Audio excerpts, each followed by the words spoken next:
राजस्थान के कोटा की भूतिया हवेली। यह कहानी राजस्थान के कोटा शहर की एक भूतिया हवेली के बारे में है।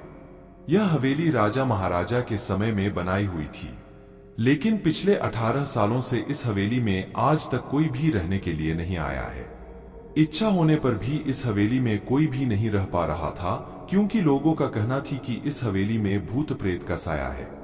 जब अजीत सिंह को इस हवेली के बारे में पता चला तो उसने तय किया कि वो इस रहस्य को जानकर ही रहेगा, क्यों लोग इस हवेली में नहीं रह पा रहे हैं।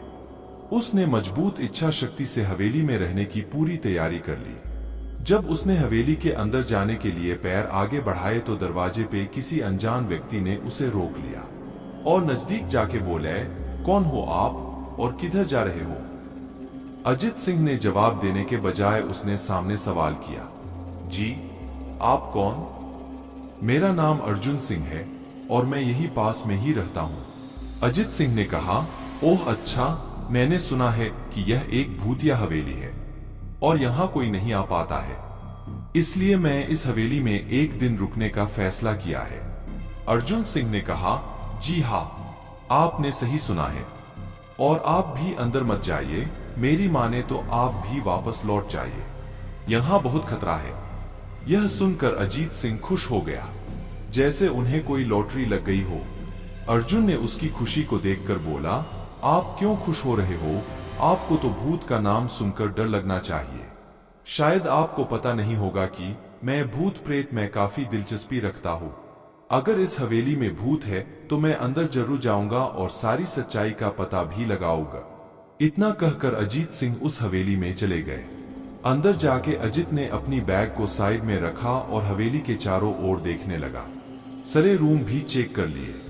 बाद में ड्राइंग रूम में आके सोफे पर बैठ गया। उसने वहां बैठकर दारू के 2-4 पेग भी पिए। वहीं अचानक उस रूम में लाइट का एक बल्ब चालू बंद होने लगी, लेकिन अजीत ने उस पर ध्यान नहीं दिया। थोड़ी देर बाद दूसरा बल्ब चालू बंद होने लगा, फिर तो हवेली की सारी लाइट चालू बंद होने लगी। यह सब देखकर अजीत अपनी जगह पे खड़ा हो गया और संपूर्ण सावचेत हो गया। अचानक उसके सामने एक छोटा टेबल हवा में उड़ने लगा। करीबन 6 फुट हवा में ऊपर जाके गोल गोल घूमने लगा और बाद में अजीत की ओर तेजी से आने लगा। अजीत ने तुरंत ही अपने जगह बदल दी और दूसरी ओर चला गया और वो टेबल वहीं जाके गिरा जहां अजीत खड़ा था। अजीत कुछ समझ पाता उतने में सोफे की शीट उसकी ओर आने लगी। वो जल्द खड़ा हो गया और छलांग लगा के दूसरी ओर कूद गया, जिसके कारण सोफा दीवार को टकराया और अजीत बच गया। अचानक सब कुछ शांत हो गया। अजीत ने चारों ओर सतर्कता से देखा और बड़ी आवाज में बोला, तुम जो भी हो सामने आकर के बात करो। वहीं एक बड़ी परछाई उसके सामने आई। अजीत ने उस परछाई को देखकर बोला, कौन हो तुम और क्यों मुझे मारना चाहते हो? परछाई, तुम्हारी भूल के कारण। अजीत, मेरी भूल? मैंने कौन सी भूल की? परछाई, इस हवेली में आने की भूल। मैं किसी को भी इस हवेली में खुश नहीं देख सकता। अजीत, लेकिन क्यों? वो परछाई ने जवाब दिया, आज से 18 साल पहले इस हवेली के मालिक ने मुझे यहीं पे ही मार डाला था। मेरी कोई गलती भी नहीं थी। इस कारण की वजह से मेरी आत्मा इस हवेली में भटकती रहती है। मैं किसी को भी इस हवेली में नहीं रहने दूंगा, क्योंकि इस हवेली में मेरा खून हुआ था। इस हवेली में जो भी रहने के लिए आएगा उसकी मौत होगी। अजीत ने कहा, मैं तुम्हें अपने असली रूप में देखना चाहता हूँ। तुम्हें मारने से पहले मैं तेरी यह इच्छा अवश्य पूरी करूंगा। और उस परछाई ने एक भयानक दरमियाना रूप ले लिया। उसका चेहरा इतना भयानक था कि अजीत भी एक क्षण के लिए डर गया था, लेकिन दूसरी ही क्षण में उसने अपने आप पर काबू पा लिया। बाद में इसने अपनी जेब में से सफेद पाउडर निकाला और उस भूत के पर फेंक दिया। भूत के पर पाउडर पड़ते ही वो जलने लग गया।